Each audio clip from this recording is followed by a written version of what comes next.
2025년 11월, 미국 시장은 정말 엄청난 혼돈에 휩싸였죠. 그런데 바로 그 혼돈 속에서 한국 시장에겐 기회가 보이기 시작했습니다.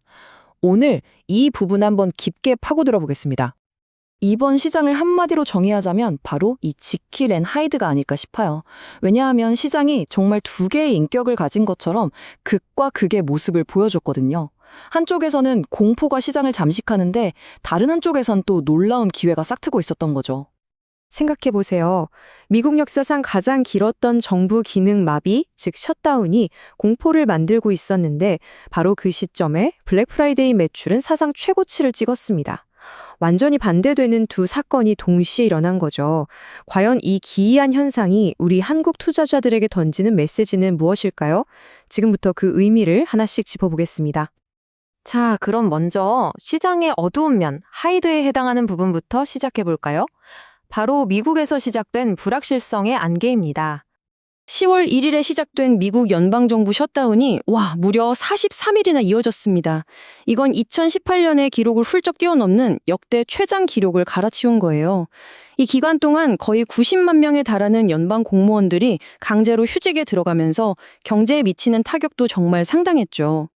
그런데 이번 셧다운이 시장에 준 가장 치명적인 타격은요, 바로 이 데이터 안개 현상 때문이었습니다. 이게 뭐냐면 연준이 금리를 결정할 때 가장 중요하게 보는 지표가 바로 소비자 물가지수 CPI잖아요. 근데 사상 처음으로 이 10월 CPI 발표가 취소된 겁니다. 시장은 말 그대로 갈피를 잃고 헤매기 시작한 거죠. 당시 제롬 파월 연준 의장이 이런 말을 했습니다. 마치 안개 속에서 운전하는 것 같다. 이 한마디가 모든 걸 설명해 주죠. 가장 중요한 경제 나침반 없이 통화 정책이라는 정말 중요한 결정을 내려야 하는 연준의 딜레마. 이 자체만으로도 시장의 불안감은 커질 수밖에 없었습니다. 결국 투자자들의 공포는 숫자로 나타났습니다. 우리가 공포지수라고 부르는 VIX 지수가 심리적 저항선인 20을 뚫고 올라가 버렸어요. 이건 시장 참여자들이 얼마나 위험을 피하고 싶어 했는지를 보여주는 거고요. 당연히 주가는 폭락으로 이어졌습니다. 하지만 이 짙은 안개 속에서도 시장의 또 다른 얼굴, 지키를 서서히 모습을 드러내기 시작합니다. 바로 기회의 테마들이었죠. 자, 이제부터는 시장의 밝은 쪽을 한번 들여다보겠습니다. 여기서 정말 흥미로운 두 가지 흐름이 나타납니다. 먼저 한쪽에서는 에너지 시장이 완전히 무너져 내렸어요. 미국이 원유를 역대급으로 생산하고 중국 수요는 줄어드니까 공급 과잉으로 유가가 배럴당 58달러 아래로 뚝 떨어졌죠. 그런데 바로 그 시점에 다른 한쪽에서는 AI 투자가 한 단계 진화하고 있었습니다. 예전처럼 묻지마 투자가 아니라 진짜 수익률, ROI가 나오는지 꼼꼼히 따지기 시작한 거죠. 특히 구글과 메타가 손잡고 AI 칩을 만들겠다고 나선 건 엔비디아의 독주 체제에 균열이 가기 시작했다는 아주 중요한 신호였습니다. 정말 놀라운 건 이런 정치적 혼란 속에서도 미국 소비자들의 씀씀이는 전혀 줄지 않았다는 겁니다. 2025년 블랙 프라이데이 온라인 매출이 사상 최고치를 찍으면서 시장을 안심시켰죠. 그런데 여기서 우리가 한 가지 더 봐야 할 게 있습니다. 바로 선구매 후지불, 그러니까 BNPL 결제가 급증했다는 점이에요. 이건 소비자들이 당장의 소득보다는 미래의 빚에 기대서 소비를 하고 있다는 신호일 수 있거든요. 마냥 좋아할 수만은 없는 중요한 단서인 셈이죠. 자, 그렇다면 미국의 이 지킬 앤 하이드 상황이 우리 한국 시장에는 대체 어떤 의미를 가질까요? 바로 이 지점에서 우린 아주 중요한 투자 기회를 찾아낼 수 있습니다. 한국의 결정적인 기회, 그건 바로 AI 반도체입니다. AI 시대의 심장이라고 할 수 있는 고대 역폭 메모리, HBM 시장의 절반 이상을 누가 쥐고 있냐? 바로 대한민국입니다. 삼성전자와 SK하이닉스가 버티고 있죠. 이게 뭘 의미하냐면요. 미국의 AI 투자가 엔비디아 한 곳에만 쏠리는 게 아니라 여러 곳으로 퍼져나갈수록 우리 기업들에게는 훨씬 더 큰 기회문이 열린다는 뜻입니다. 그리고 또 하나의 엄청난 선물이 있습니다. 바로 유가 하락이죠. 우리나라는 원유의 거의 대부분을 수입에 의존하잖아요. 그런데 유가가 7%나 떨어졌다?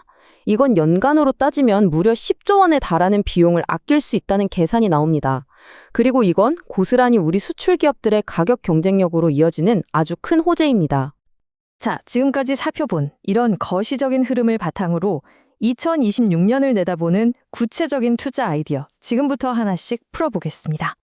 첫 번째로 주목할 기업, 네, 바로 삼성전자입니다. 삼성전자를 주목해야 하는 이유는 크게 두 가지입니다.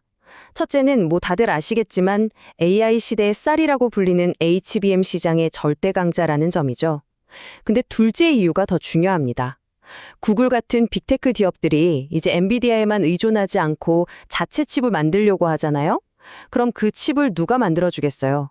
바로 삼성의 파운드리 사업부가 새로운 성장 기회를 잡게 되는 겁니다. 즉, 엔비디아 독점 구도가 깨지는 게 오히려 삼성에게는 더 큰 기회가 될 수 있다는 거죠.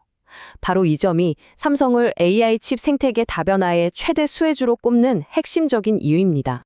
다음은 AI 메모리 분야에 오롯이 집중하고 있는 기업이죠. SK 하이닉스입니다. SK 하이닉스의 가장 큰 매력은 AI 메모리, 특히 HBM 분야에 가장 집중하고 있는 순수 플레이어라는 점입니다. 독보적인 기술력으로 HBM 시장에서 세계 2위 자리를 꽉 잡고 있죠. 앞으로 AI 데이터 센터가 기하급수적으로 늘어날 텐데 그때 반드시 발생하는 메모리 병목 현상, 그 수혜를 가장 직접적으로 받을 기업이 바로 SK 하이닉스라고 할 수 있습니다. 자, 마지막으로 살펴볼 기업은요. 앞에서 말씀드린 두 가지 긍정적인 흐름을 모두 누릴 수 있는 현대자동차입니다. 현대자동차는 우리가 앞서 분석했던 두 가지 좋은 흐름이 딱 만나는 지점에 있습니다. 먼저 유가가 떨어지니 제조와 물류 비용이 줄어들죠. 원가 절감이라는 직접적인 선물을 받는 셈입니다. 동시에 미국의 소비 심리가 여전히 굳건하잖아요. 이건 자동차처럼 비싼 내구재 수출에는 아주 강력한 순풍이 되어줄 겁니다. 이처럼 비용은 줄고 수요는 늘어나는 이중수혜가 기대되는 종목이라고 할 수 있겠습니다. 자, 그럼 이 모든 분석을 종합해서 2026년을 준비하는 세 가지 핵심 전략으로 정리해 보겠습니다. 첫째, AI 투자의 무게중심이 이제 하드웨어에서 소프트웨어와 서비스로 넘어가고 있다는 큰 그림을 절대 놓치시면 안 됩니다. 둘째, 저유가 시대의 혜택을 온전히 받을 수 있는 운송, 물류, 소비재 같은 업종에 대한 관심을 계속 가져야 하고요. 그리고 마지막으로 이제 곧 다가올 금리 인하 시기에는 그동안 소외되었던 보석 같은 중소형주를 발굴할 준비를 시작해야 한다는 겁니다. 혼돈과 기회가 함께했던 2025년 11월의 시장. 이 시장의 양면성을 이해하고 2026년을 바라볼 때 여러분의 포트폴리오는 시장의 어떤 얼굴에, 지킬과 하이드 중 어디에 투자하시겠습니까? 오늘 저희의 분석이 여러분의 현명한 결정에 조금이나마 도움이 되었기를 바랍니다.